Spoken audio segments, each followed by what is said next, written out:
Chacun connaît ou a entendu l'expression « avoir une tête de linotte ». Pourtant, ce joli volatile de la taille d'un moineau n'est pas plus étourdi ou distrait qu'une autre espèce. D'après un ornithologue de renom, il est écrit que souvent l'ouvrage construit par la femelle serait peu dissimulé et donc facilement repérable. Les couvées ainsi plus exposées aux regards malveillants seraient condamnées d'avance par cette négligence. Dans mes prospections, à chaque saison de nidification, j'ai trouvé difficilement bon nombre de nids en raison d'un camouflage parfait. Qualifier la linotte d'oiseau tête en l'air me paraît exagéré et injustifié. Car troglodytes, merles, mésanges à longue queue et j'en passe commettent également ces erreurs, fatales à leur progéniture.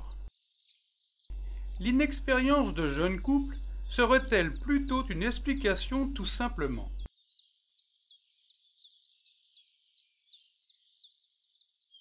Annuellement, d'avril à juillet, les parents élèvent 2 nichés. La ponte, composée de 4 à 5 œufs, sont incubés par la femelle pendant 12 à 13 jours en moyenne. Les juvéniles prennent leur premier essor après 2 semaines environ.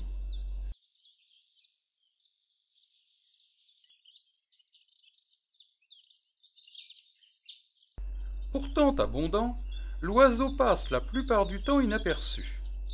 En cause, sa faible taille, 11 cm, et ses mœurs cachées. Le plus souvent, c'est son chant qui trahit sa présence, car il se tient à couvert, son plumage vert olive favorisant cette discrétion.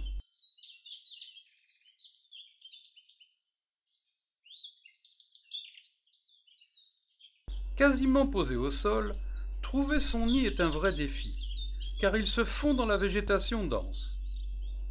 Par mimétisme, la boule d'herbe sèche est presque invisible. Près du but, j'ai souvent abandonné par peur de la détruire en marchant dessus. Cette fois, sans vouloir prendre de risques, c'est à l'aide d'un dispositif miniaturisé de fabrication maison que j'ai localisé précisément l'emplacement.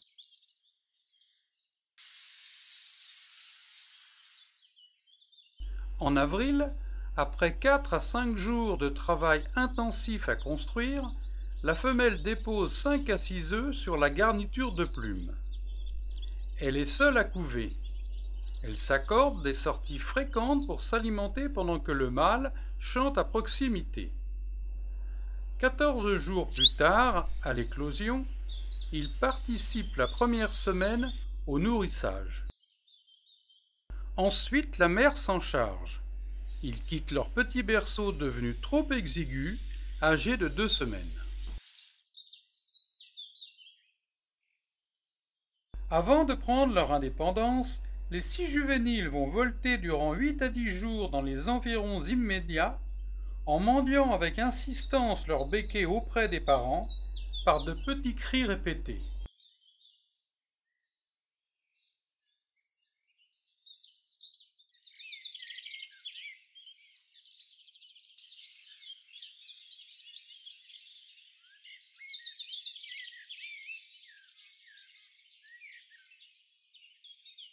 Il n'est pas rare, dès la fin février, de les voir s'activer par des allées et venues à la construction du nid.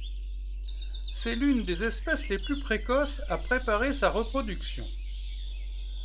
Malheureusement, ces magnifiques réalisations, qui demandent 3 semaines, voire 6 parfois, seront souvent détruites.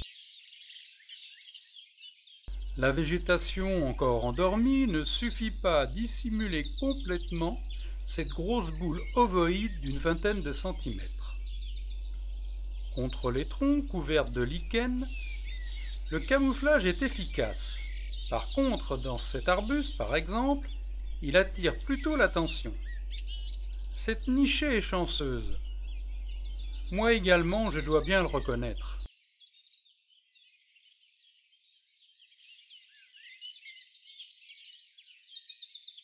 Bien enfouie dans les plumes, la ponte comprend généralement 8 à 10 œufs, 12 au maximum. L'incubation est assurée surtout par la femelle. Le mâle l'accompagne pendant la nuit. 14 à 18 jours plus tard, c'est la naissance. Les deux parents participent assidûment au nourrissage pendant 2 semaines.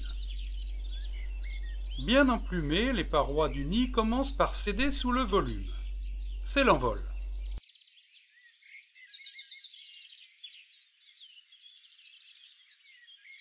Pour autant, les parents ne quittent pas la fratrie et continuent le ravitaillement pendant encore de nombreux jours. Même autonome, la famille restera soudée, car la mésange est une espèce grégaire.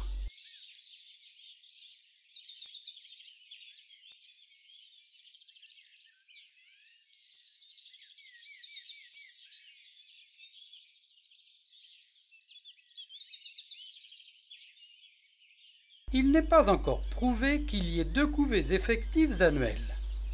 Si une seconde ponte est entreprise, il s'agit du remplacement de la première, car cette mésange est fréquemment victime des prédateurs.